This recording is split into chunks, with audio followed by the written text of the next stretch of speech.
magnanakaw. Malversation yan. Matapos ang unanimous decision ng Korte Suprema na ibalik ang 60 billion peso pondo ng PhilHealth at tuluyang ipagbawal ang paglilipat ng natitirang pondo nito. Matapang na naglabas ng reaksyon si former COA Comelec Commissioner Attorney Rowena Guanzon laban kay Pangulong Ferdinand Marcos Jr. Sa isang mariing pahayag, direkta niyang itinukoy ang Pangulo na magnanakaw sa pundong nakalaan para sa mahihirap na Pilipinong umaasa sa benepisyo ng PhilHealth. BBM magnanakaw. Isuli mo ang 89.8 billion namin sa PhilHealth. Wala kang awa, pati sa PhilHealth na inaasahan ng mga mahihirap, ninanakaw mo pa. Malversation yan. Ang pahayag ni Guanzon ay kasunod sa ruling ng Korte Suprema na ang lilipat sa pondo ng PhilHealth ay may grave abuse of discretion at ang 60 billion peso ay kailangan ibalik sa pamamagitan ng 2026 national budget habang permanenteng ipinagbabawal ang paglilipat ng natitirang 29.9 billion peso para kay Attorney Guanzon. Ang isyu ay hindi lamang usaping legal, kundi usapin ng awa, pananagutan at katarungang panlipunan, lalo na para sa mga mahihirap na Pilipinong umaasa sa tulong medikal ng PhilHealth. Muli ring umigting ang mga panawagan ng ilang sektor na managot ang mga opisyal na sangkot sa umano'y maling paggamit ng pondo ng bayan kasunod ng makasaysayang desisyon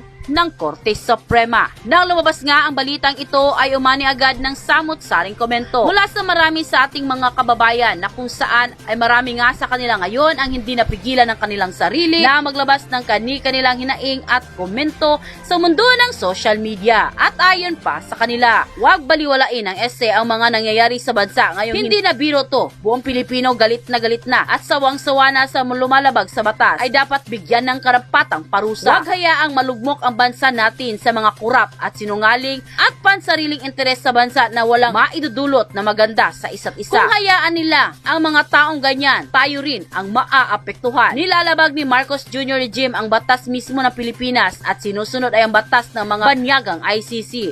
At ginawa nga ang mga ito laban kay PRRD kahit na walang jurisdiksyon ang ICC sa ating bansa. At nakakabahala ito kasi pati Korte Suprema ay hindi na sinusunod ng Marcos Jr. regime na ito. Hindi po ba? Puro na lang paglabas, wala na mangyayari sa Supreme Court. Hindi malaman kung may batas pa ba talaga tayo. Dapat pag alam na ng Supreme Court na patong-patong na yung ginagawang kalukuhan sa batas, dapat sila mismo gumagawa ng aksyon. Dapat mananagot silang lahat, mga kinabang sa mga magnanakaw. Subhanallah, andyan sila sa mga posisyon nila para magnakaw, pero di naman lahat. Kawawa ang matitinong opisyal. Ya Allah, puksain mo na ang lahat ng mga taong busaw sa pera. Dapat talagang aksyonan na yan. Ngayong kawawa ang mga taong bayan. Walang ibang mahingian ng tulong ang PhilHealth, tapos kinuha lang ng mga walang paalam. Dapat ipakulong ng mga nagpasimuno ang nagnakaw sa pondo ng PhilHealth. Ito po yung medical panel ng ICC ay nagsabi po na si Pangulong Duterte ay can stand pre-trial, no? Pwede po siya, kaya po ni Pangulong Duterte na mag-stand. Ito talaga sagadsari na po tong ICC talaga na wala ng fairness. Kasi alam niyo po, hindi pa po nakukulong si Tatay Digong yung panahon po na umaattend po kami ng mga maisog rally. Kita na po namin kung gaano kahina si Tatay Digong. No, tapos instance pa po na habang nag-i-speech siya, talagang nawala po. Nawala po na siya na, yung wala nang sense yung sinasabi niya, nagmumble-mumble na po. Kaya talagang may tama na, aminin man natin, maaaring sa katandaan o maaaring sa pressure ng pagiging presidente, nangyari na po kay Tatay Digong, hindi na po talaga siya fit, no? Kasi hindi niya na po, sabi nga ni Kaufman, hindi na kaya ni Pangulong Duterte na yung dumaan sa utak niya, yung maraming ebidensyang ibabato sa kanya sa trial. Yung 5 years ginawa ng prosecutor para maghagilap ng ebidensya laban kay Tatay Digong, hindi niya kayang sagutin yun ng talagang yung sane, yung talagang yung normal ang pag-iisip. O kaya pipilitin po nila na mag-trial pa rin. Kasi dapat yan, kung mapapalabas po nila na hindi na po kaya ni Tatay Digong yung mag-trial, bakit pa po siya ikukulong dun? Di ba? Kailangan nang i-release yan dahil wala nang kakayang i-subject yung sarili niya sa trial dahil sa katandaan o mental capacity. Hindi po natin minamaliit yung kakayahan ni Tatay Digong, no? Pero ano po yung ito po, nagdadagdag po ng usapin tong mga prosecutor eh. Kaya malang yan sa inyo na kayo gawing wanted ng Russia eh. Gaba sa inyo yan. Karma nyo yan. Alam niyo sinasabi, mababa po ang nakuha, pinag-test po si Tatay Digong, di ba? Mental. Hindi po natin alam kung paano po tinitest yung mental. Hindi naman po tayo psychologist o psychiatrist. Ito daw mga medical expert ng ICC, pinagtest si Tatay Digong, consistent po na mababa. Mababa po yung resulta ng mga exam ni Tatay Digong. Ibig sabihin, kung tayo po ang simpleng magano, mababa pala di ibig sabihin yan, hindi niya kaya nasagutin ng maayos yung mga binibintang sa kanya. Hindi niya kayang subject siya sa masyadong, anong tawag to? Pressured, rigorous na trial. Mahirap po yan. Baka tagang bumigay na po yung katawang lupa ni Tatay Digong. Pero nawa pa rin po ng prosecutor na pagbintangan si Tatay Digong na pinipeke lang daw ni Tatay Digong yung resulta, yung kanyang sinasadya niya raw na maging mababa yung test. Mali-mali siguro yung mga pinagsabi. Hindi ko po alam kung paano po nagtetest. Para may mga binigay dito nga, hindi ko rin naman maintindihan. Nagbibigay sila ng mga senaryo. Magbasa tayo. So, pinipeke raw ni Tatay Digong.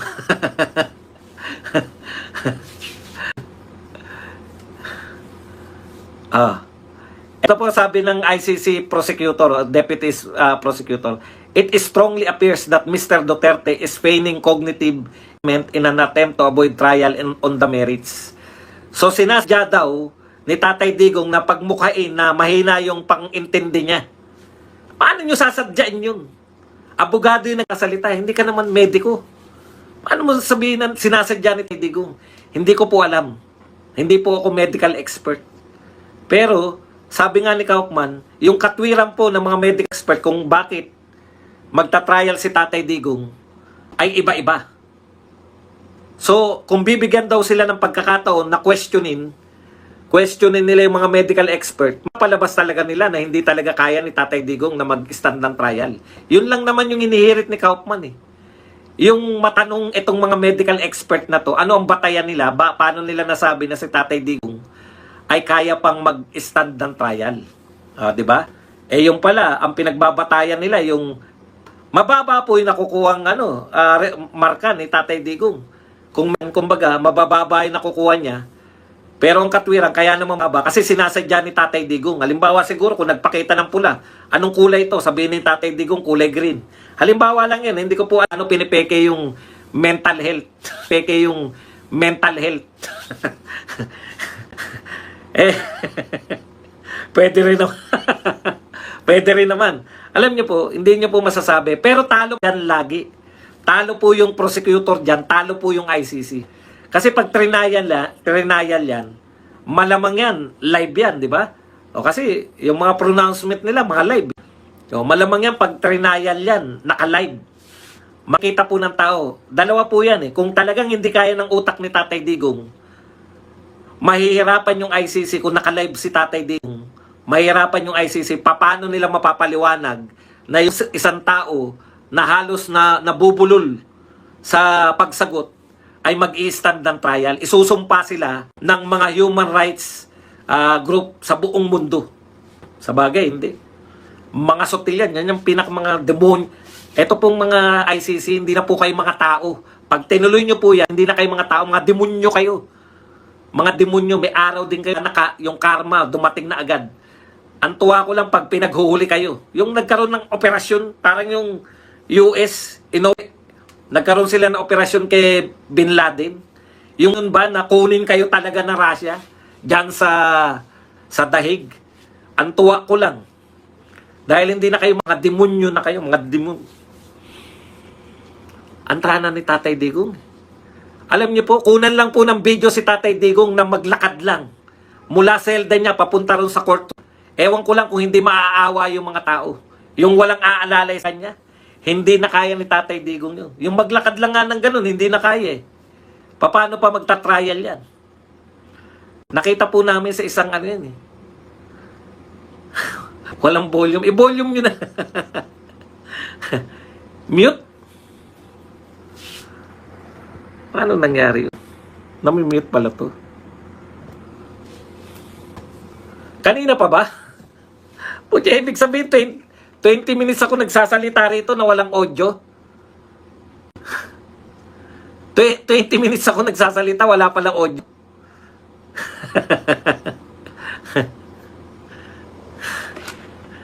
Walang pumapalag eh. Kaya tuloy-tuloy lang ako eh.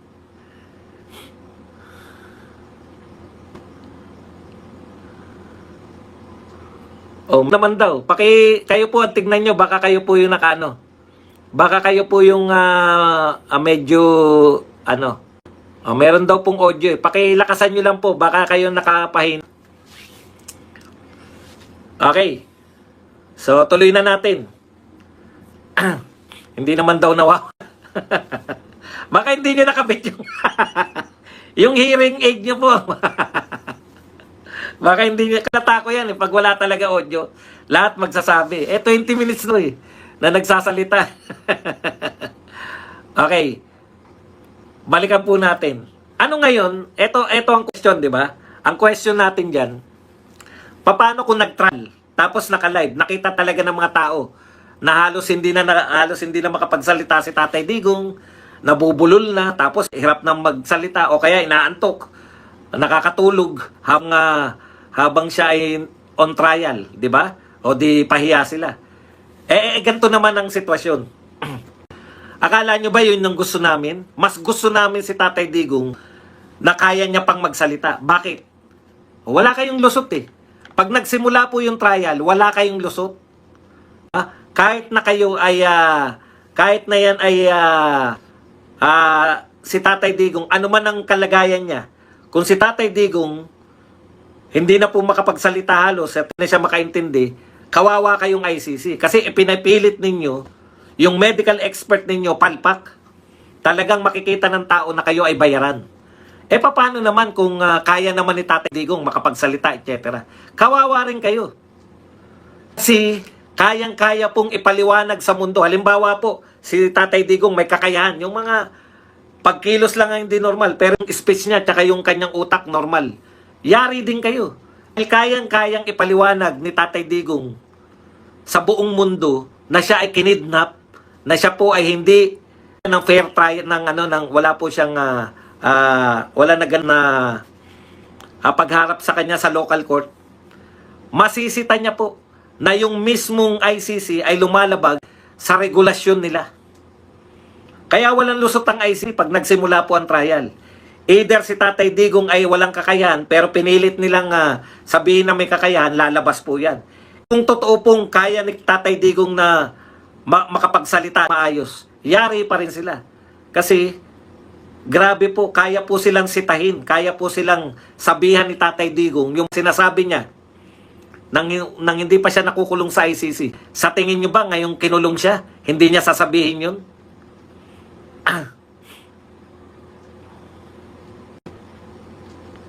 Sa tingin ba ninyo, yung mga hindi ko questionin ni Tatay Digong sa sarili niyang pananalita na walang jurisdiction ng ICC? Sa tingin nyo ba hindi ko questionin ni Tatay Digong yung pangingidnap sa kanya? Sa tingin nyo ba hindi pagharap sa kanya sa korte na malinaw na nasa ICC rules, hindi niya ko questionin? Mapapahiya lang kayo. Either way, matuloy yan kahit hindi kaya ni Tatay Digong, o tuloy yan dahil kaya ni Tatay Digong, mas lalo kayong kahiyaya. Baka ang epekto pa niyan, di ba? Sikat si Tatay Digong. Ang epekto pa niyan, pati po yung inyong mga contributors, yung nagbibigay po ng donasyon sa inyo. Tigilan na yung pagbibigay sa inyo ng donasyon. Kasi, sotel kayo. Hindi na kayo mga makatao, mga makademonyo na. Gusto ko lang ulit-ulit yung makademonyo. Pero ang pinakamalupit po na nakita ko ngayon dito, di namatay na si Cabral. Binabalik nila ngayon yung mga testimonya ni Cabral na pinatotohanan na mayroon pong budget yung distrito ni Pulong, yung 41 billion. Ipaliwanag lang po natin 3 years po yan. At saka ang dami na pong nagpunta sa Davao kung totoo po yan. Alam niyo po, hindi naman po eto sino po ba tumututol sa mga proyekto? Kung magkaroon po, nalilito na po ang tao, ang gagaling manlito ng mga hinayupak na yan. Wala pong masama na magkaroon ka ng proyekto. Kaya po natin problema tayo sa flood control project. Wala pong problema na may flood control. Ang problema po natin sa flood control, hindi po yung binadgetan ka ng flood control. Flood control nga, pipigilan mo nga yung pagbaha. Di ba? Anong problema natin sa flood control? Hindi po yung mismong gumawa ka ng flood control project. Ang problema natin sa flood control project, ghost at saka substandard. Kaya pumutok yan dahil ghost project. Zero. Walang nakita. Binulsa lang. Ano ba bintang ni Cabral kay Pulong sa Davao? Sinabi ba ng DPWH na may ghost project? Wala. Sinabi ba ng DPWH na standard? Wala. O, wala pala eh. Kunwari, alam niyo po, nakakatulong po sa ekonomiya lahat ng mga proyekto, lalo na po yung proyekto sa infrastructure. Nakakatulong po yan sa ekonomiya. Kaya po tayo may flood control kasi walang tinayo. O kaya substandard, kaya pag umulan, wasak agad. O kaya, nagtayo, hinabol lang yung pera, kahit hindi kailangan, hinabol yung pera, hinabol na makapagpatayo para sa pera. Walang plano. Kaya imbis na makatulong yung ibang role, sila pa'y nagiging dahilan ng mga pagbaha. Oh, nilalabas po nila ayon kay Cabral. Pucha, tinignan ko yung petsa eh. September pa eh. Sir, 2025 pa.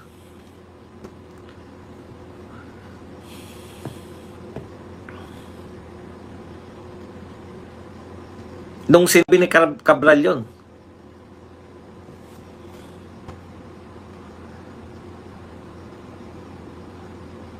Tita Alice, ikaw lang po nagsasabi na nakamute ako eh. Tignan lang po kung hindi niyo po tignan niyo po yung inyong volume. Kasi wala pong iba nagsasabi na nakamute ako, Tita Alice. I-volume niyo po yung cellphone niyo o kaya yung laptop niyo. Okay.